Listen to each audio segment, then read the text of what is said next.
Hello and welcome, everyone. So I've had a few videos on preparing for an interview from the candidate's perspective. But today we're going to talk to Ronak and get his thoughts on how to prepare from both sides, because not everyone is a candidate. I mean, there are also interviewers, and I think it's important for interviewers also to be prepared and going in, when going into an interview. Now, there are a few things Ronak and I discussed earlier, like how it's wrong to assume that one side has the upper hand, so no one has the upper hand and things like that. But I don't think I could put it as well as Ronak you do. So I think we should talk about that a little bit. But before we get started, I think Ronak, firstly, thank you for taking the time. I think it's great that you decided to take the time. So thank you for that.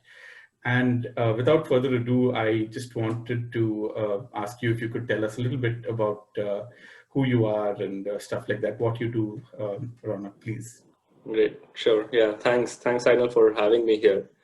All right, so just a quick introduction. I am a computer science engineer by education. I joined the analytics industry right out of college 10 years ago, and have been a part of that industry ever since. Worked across clients, across industries and different domains.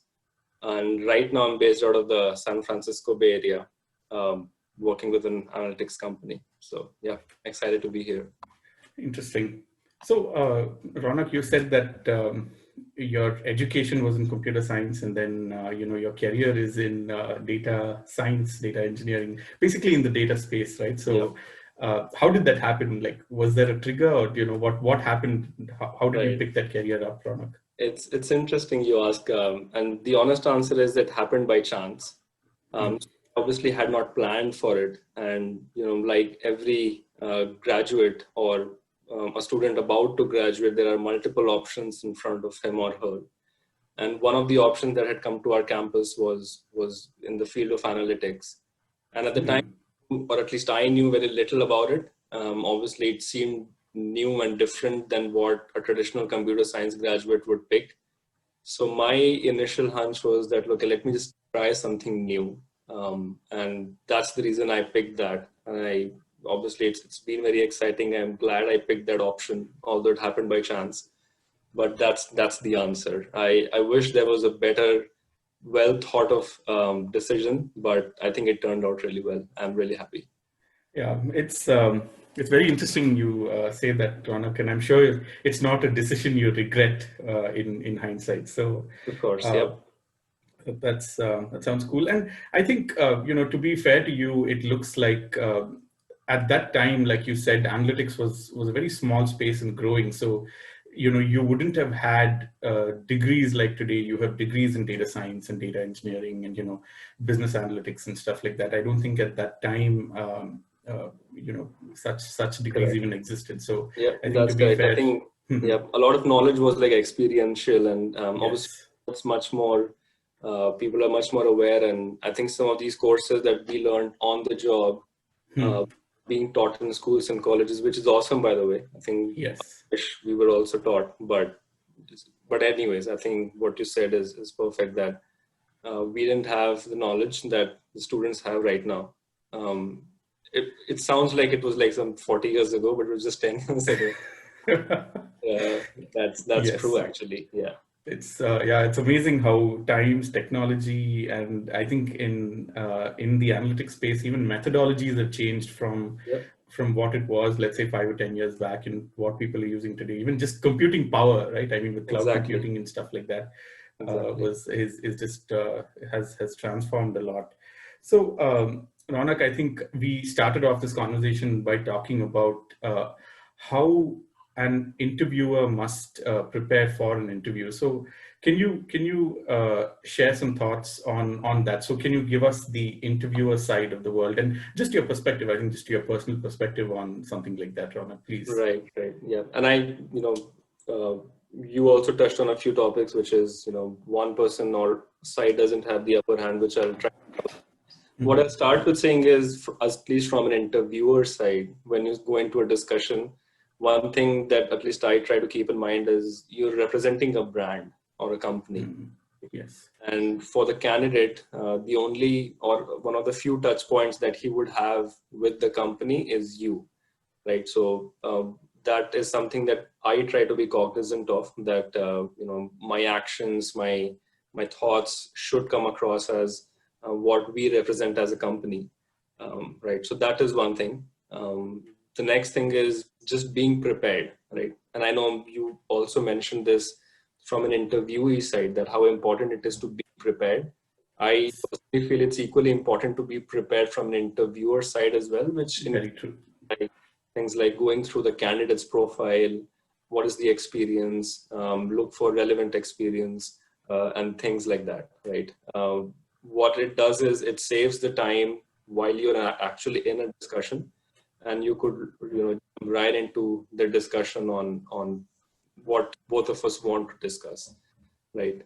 Um, the next thing is I try to have as open-ended conversations as possible, because it's not, I'm not trying to prove that the other person either knows or doesn't know something. I mean, credibility that the candidate has, because Yes. you've an interview, right?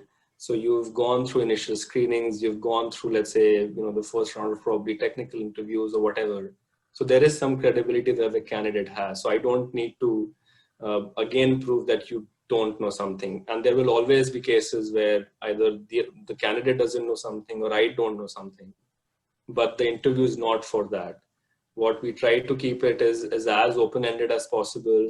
And I try to follow the 80-20 rule, which is listening to 80% of the time and letting the other person speak as much as possible, because what we are here for is knowing the candidate. Obviously, doing the initial screenings of, okay, what you mentioned is correct or not. But once you're past that, it's important to know what their thoughts are, what their views are on a topic, or some experience that they've gone before on a project or client or whatever it might be, right?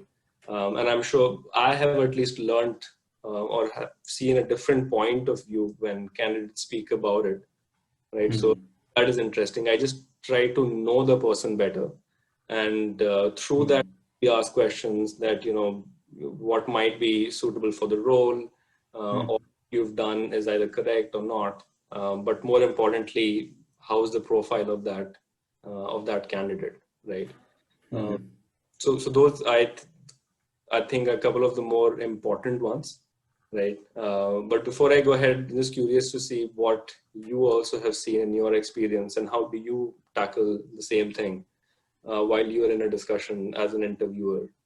So I think very similar stuff to what you said, Ronak. So I treat an interview, be it from if I were a candidate or if I were an interviewer, I think the amount of preparation would probably be similar. Maybe as a candidate, it's a little more, but the amount of preparation and the intensity of preparation, I think, would be very similar. And think about it, right? I mean, may not be you and I, but how many of us go into an interview looking at the candidate's resume for the first time ever?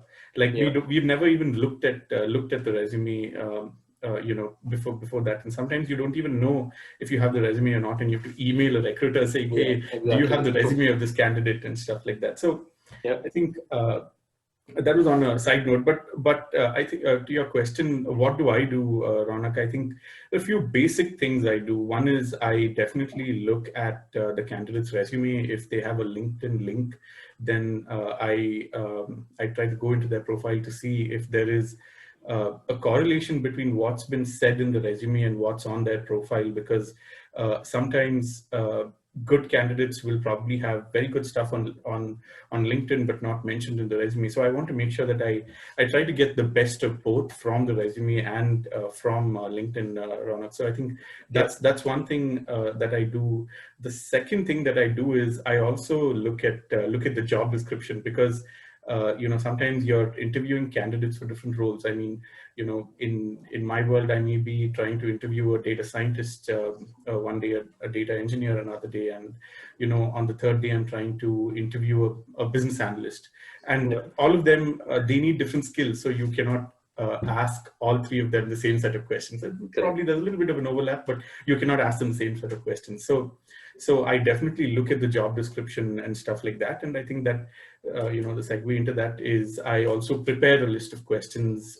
And sometimes I actually write down the questions saying, here's what I am going to ask this person, and stuff like that. And I think the other point I wanted to make as to why it's important for even the interviewer to know the job description is because if you think about it, the resume is almost a look back on the candidate's historical experience, whereas the job description is what that person is going to do in the future. So you have to be able to bridge that gap and understand that your questions are based on, here's what this person is going to face in this role, and let's ask him questions or her questions based on what that person is going to face in the future.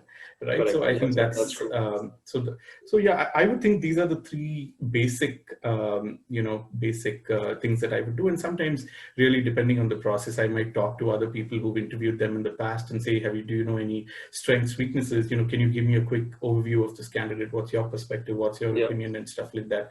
Of course, it's important that we don't get biased, right? I mean, we don't want to be biased by them, but it's also sometimes okay to sometimes get their perspective, because everyone, sometimes they may have seen something that you didn't see, and sometimes you may have seen something that you didn't see and stuff like that. So that's how I would put it, Ronak. So thank you for that question. But sorry, were you going to say something?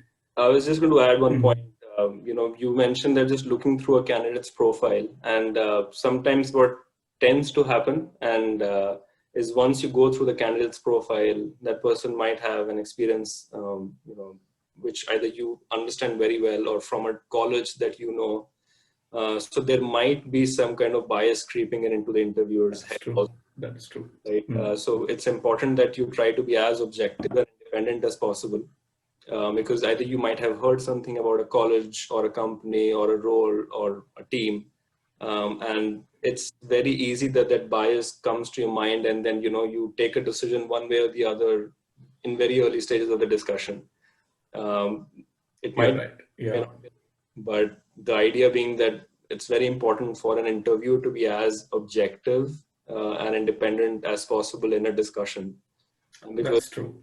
It's I try to do that as well. This is just to add to that. Yeah, and that's a very deep point you say, Ronak, because I think as human beings we're all biased, right? And there's but it's important that as an interviewer you want the best for the company, and the best for the company is when you remove that bias. Right. So I think it's amazing you say that in a positive or a negative way, right? You may have heard something good or bad, and you want to remove that and focus on the candidate rather than, the biases that may potentially creep in. So it's amazing you say that, Ronak. So Ronak, there's another question that I have in mind is, you interview a lot of different folks, and, I guess, in any thoughts on, what have you seen in successful candidates, and anything on even unsuccessful candidates? So, just an open discussion about what do you see about interviewing and, good and maybe not so great candidates. Right. Yeah. That's a great question. So there are a couple of things that I look forward to. One of these I will probably speak in more details than the other.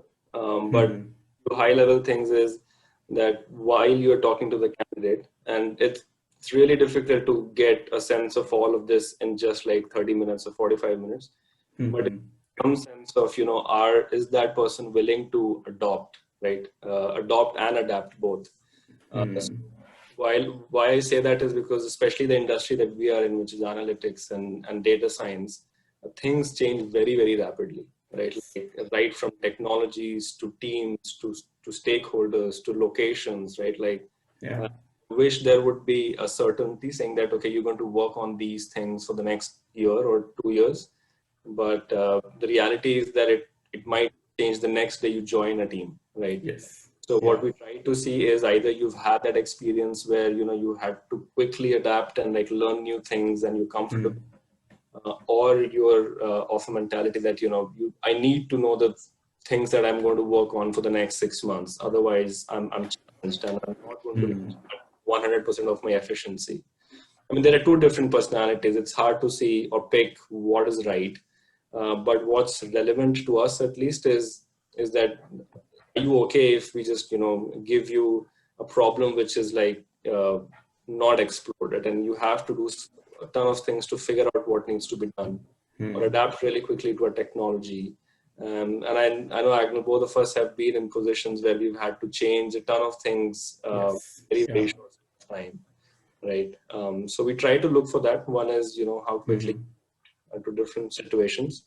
But the more important thing that I look forward to is communication skills, right? I personally feel that communication skills is very underrated as a skill, right? And we don't pay enough attention to, that as a skill. Funnily, because we do that, everyone does that all the time. We all communicate, right? So we might be better or bad or worse, as compared to different people in different situations. But the truth is that we all communicate. And I honestly feel that the least we can do is at least understand the nuances of it in different situations, right? If you think about it, communication just simply, the definition is exchange of information between the sender and the receiver, right? It's simple. But there are nuances to it, in my opinion. One is that it's always receiver oriented.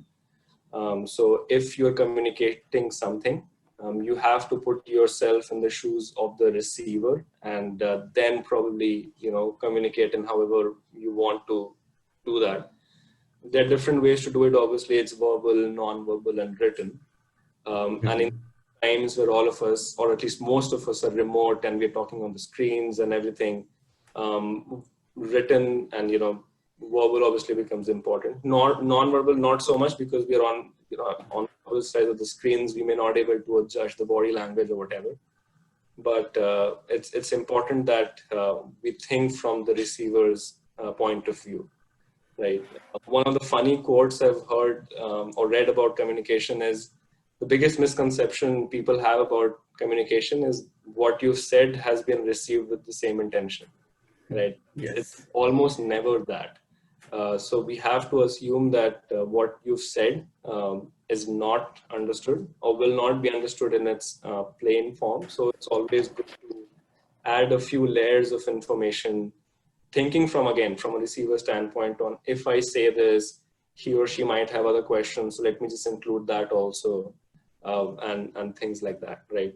And again, personally, in the analytics industry, what we do for the most part is storytelling. There's a bunch of data that we have. How do you crunch it and then make sure that it's relevant to your stakeholders? That's nothing but communication, right? And we've all seen our analysis either, if it's not received well, for the most part, it was because they didn't get it, right? Like the stakeholders understand why we did it in the first place, or what are you to say. It's never a question on your skill that you were not able to do it. It's all because, okay, I don't understand the objective. Why are you doing it? This doesn't make sense. And if you think maybe 1 or 2 levels beyond that, it most likely will be because we did not do a good job in setting the context, or we didn't pay attention to who are the audience in a meeting, right? They were not on the same page. So what we said was like misinterpreted or was taken into like 10 different directions. So like I said, it's extremely underrated. But one of the things that I've seen is, or I try to at least tell my team, is these nuances of communication where you understand who you are sharing that information to, right? And if you think about it, for most times, either you're asking a question, you're responding to a question, or you're sharing an information, right? Sometimes you could classify what you are, communicating or how you're communicating in one of these 3 things. If you just take one one of these. It's about like, if you're asking a question, are you asking the question to the right person? Will he or she have an answer to this? Should you ask like all the questions you have or no? So most of the times we don't pay all of these attention, right? Like you're just, if I have a question and if you're in front of me, I'm going to ask all the questions. And you may or may not have the answer. And it just creates like different chains of communication, but we don't pay attention to that. We are like, okay, I'm just going to ask this, or let me just share everything I know about this topic to you. You may information overload. Yes. Yeah, information overload, exactly. Yes. You are not either aware, you don't care, which is perfectly fine. But I, as the sender of that, should be cognizant of it, right? Because I think that is very important. And, like I said, we probably don't pay attention to it as much as we should. And there are a bunch of other problems that happen if you do not communicate well. But yeah, I try to look for, and then once in my team, try to tell people about the details about these. So that's what I'd say. Yeah, it's amazing you say that, Ronak. I think some of my you've actually touched on some of my favorite topics. I think one of them is empathy, because don't just communicate based on your perspective, right? I mean, like, think about it from the listener, right? And that is really effective communication. Effective communication is just being the source without thinking of your audience. So I think know your audience and stuff like that. And I think the analogy that I would drive to something like this is user experience. And some of the most successful companies that exist today are actually very user experience driven. Some of the most widely used products, like our phones and like our emails or Zoom for that matter, are so user experience driven, which is actually what you're saying. I mean, think about it from the receiver. Think about what you're saying, and think about what you're building, what you're doing from the receiver's perspective, Exactly. Ronak. And there's another very, very brilliant thing that you said that I'm very impressed about is that, and I know you didn't exactly say that, but here's what I understood from that is, anyone can, machines today can crunch numbers, right? Our skill is not in crunching numbers. Our skill is the ability to take those numbers and explain it to other human beings, because there are other human beings waiting for what should I do. So, the whole decision support and stuff like that, right? So you have to, it's no point telling them that, your number is X. Right. Yeah, but what is the meaning behind it? Taking that number and, telling the story behind it as to here's what it is, here's what this means. And, here's what this means for your past. Here's what this means for, the future of your product and stuff like that. I mean, it's brilliant you say that, Ronak. I think some things that I'm very passionate about. I think empathy is something that I'm very, very passionate about. So it's brilliant you say that. So, Ronak, I have one last question for you, because I promised to keep this as short as possible, because obviously you're doing the viewers a favor by taking time out. So very happy to be here. But yeah. Cool. So the question I have is, what is your advice to people who's getting into their career? Maybe a generic advice that you have for people who are just starting off their careers, or if you have more specific advice for people who's getting into a career in data or data science. What would your advice be as someone who's been in that industry for so long, Ronak? Right. Yeah. I think that's a great question. So one of the things, it's few things are common between either if you're joining like a data analytics industry or just starting your career in general. Sometimes we all have a list of criteria that, okay, I want ABC in my job. And most of the times you might not get it, right? You get all the things that you want in a job that you're looking for. So it's important to then probably prioritizing that this just one or two things is very, very important. And that's something that I'm looking for, which is great. But more important I think it's from a learning standpoint, right? Like how much can that job or that company offer you from a learning standpoint? If you do that for the next maybe 2 or 3 years in your life, will you be a different person, right? In terms of, let's say, you're starting a job and you do that for, let's say, 2 years or 5 years. And after that, you look back and say that, yes, I've learned a lot. I've met some great people. And one thing, so a lot of focus is on hard skills, right? Where, I need to learn X technologies in 6 months and then do these 7 certifications, which are again, very important. Not denying that even for a second. But it's one thing that I also tell the team, I think, which is important in every career. But if a person is trying to pay attention to that at the start of the career, is building these interpersonal relationships, right? At least not yet. We don't have machines that we're working with. We still have human beings that we're working with on a daily basis. So it's very important to have a relationship that with your team or your peers, colleagues, stakeholders, clients. That how well you, and again, we go back to communication, how well you communicate, how well you establish a bond, because then it becomes easier, right? And I mean, we will all have challenges, we will all have a bad project, we will all have bad days, we will all have to stretch overnight, over the weekends. But if you are slightly flexible in the sense that, yes, at the end of the day, I'm going to learn. At the end of the day, I'm going to build better connections, better friends, better colleagues. I think that makes it easier. And like you said, right, and it's probably related to the point you made about empathy, which is if you empathize, I think it makes sense. Like a lot of it will make sense. Like whatever happens, you will then in your head like connect the dots and you're like, okay, this is why it's happening. If you're communicating an analysis, you know what exactly that person is looking for. Yes. Yeah. I think that makes things easier, but also I think that's also one important skill I would ask folks to focus on, which is building these relationships. So yeah, I'd say. Thank you, Ronak. And again, I think great point on flexibility, because on one of my previous videos, I had a project manager, who had recently retired, and I asked him, "What's the secret? What's the secrets for your longevity, and what's your advice?" And he said something very similar to what you said. He said, "Be flexible."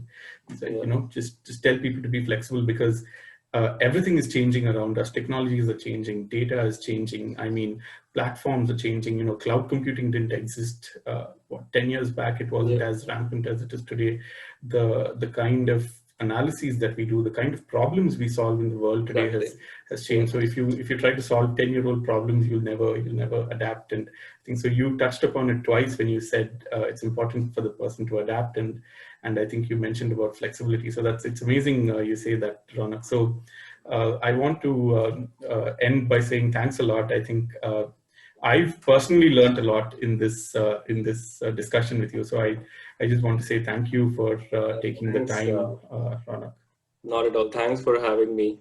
Been through your videos, obviously extremely educational, and it's thought-provoking, right? Like we all do things, all these things that you've spoken about, either in this video or the previous videos, but we don't consciously ever pay attention to these. So for starting these series and getting these thoughts and ideas to other people, I'm really happy and excited to be a part of it. So thanks again.